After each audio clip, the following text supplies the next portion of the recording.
Hello, people of the internet. This is Jammin Hyaku bringing you a review on Ittle.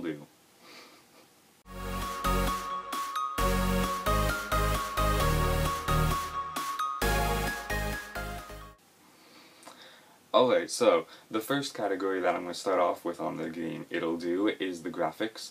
So, if the graphics were HD and if they were appropriate to the time period that the game was released in.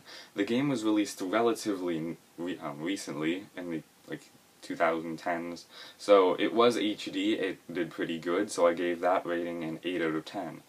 For the quality of the graphics, they were pretty amusing. The graphics were kind of cutesy and cartoony. The different characters were rather cute almost, and they were pretty funny, so I gave that as well an 8 out of 10. And the intended graphics were achieved in this game.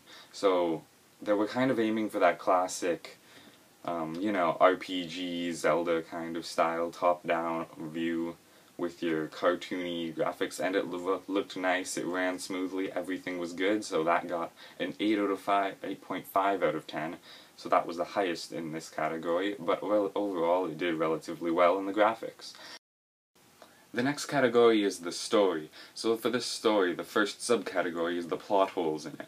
There weren't really any plot holes in this game, as the story wasn't too in-depth, so that got an 8 out of 10, which is a relatively good rating. That's about the normal. About 7 out of 10 is probably the usual, so it's a little above that. There wasn't any plot holes that I found. The next subcategory is in-depth. The game, I gave this a 5 out of 10 simply because it wasn't incredibly in-depth. It was kind of a more comedy-based game rather than story, so it wasn't too serious. It was hard to take the game seriously, but it was overall still really good. The next subcategory is how interesting the game is. I gave this a 7 out of 10 because it was funny, it was very laughable, the characters were cute, it was relatively interesting to follow around. Everything was fun in that manner. And for the story originality, I gave this a 5.5 out of 10 because the story wasn't incredibly original, follow through the dungeons, beat the main boss and stuff, and then, leave happy ever after at the end. That was basically all it really did, so I only gave that a 5.5 out of 10.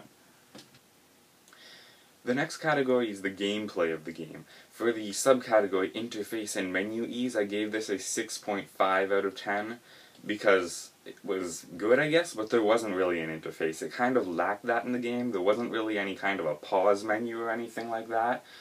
It was mostly just collect stuff. You get a couple items throughout the game, not a whole ton, not a lot of potions or anything. There's no real healing or any items like that manner. So it did okay, but it would have done better if there was actually a category or interface to really rate it on there. So, for how immersive the cutscenes are in the game, I gave this a 6 out of 10. There wasn't really any cutscenes, but the gameplay was pretty immersive. It was easy to get lost in the game and just play for a couple hours. I did that at a time. I beat the game in 2 sessions, so it was pretty immersive. It was a lot of fun to just sit down and play through the entire game. For the originality of the gameplay, I gave it a 7 out of 10 because it wasn't really original. It was alright, but it was about the usual. They just followed the standard top-down, and there wasn't really anything too new. Your basic items and stuff, follow through the game, get stuff done. The soundtrack of the game, I gave this an 8.2 out of 10. It did relatively really well in this. I found the soundtrack pretty amazing. I guess not really. It wasn't too amazing, but it was pretty good. It fit the game well. It was fun to listen to. Did well. The last category is the replay value of the game. I gave this a 5.5 out of 10 because there wasn't really a lot of replay value. I can't see myself playing it again in the future because I think the best part about this game was its comedy values, and once you've already seen that, it's not too much fun to play it again. You go through the dungeons and stuff. It got a 5.5 out of 10. It would have been lower, but there's some replay value. I know there was some parts I think that I just walked over or missed or didn't go through really at all, but I don't really see myself replaying the game just to see those few little things, so it wasn't a huge part of the game. But there is a little bit of replay value, or if it's one of your favorite games, obviously you can always replay it as many times as you want to. And the last category is the smoothness and how, like, the quality of the game and how well it was made. So the first subcategory is the glitches and the texture problems, and how many of them there are, if it's a common thing or if it's, like, rare. And I gave this an 8.5 out of 10 because I didn't find really any glitches or texture problems in the game. It ran very smoothly on my computer, didn't have any lag issues or anything.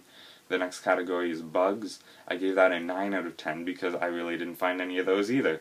The game was made pretty well.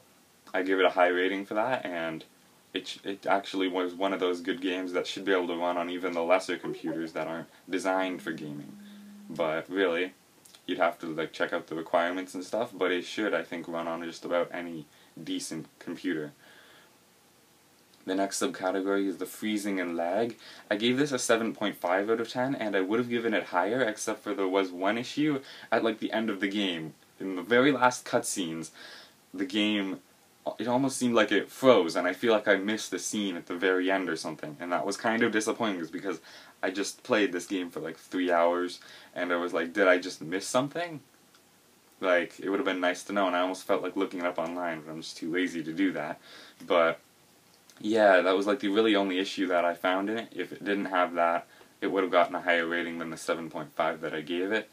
And the last subcategory is how blocky the controls are. I gave this an 8 out of 10.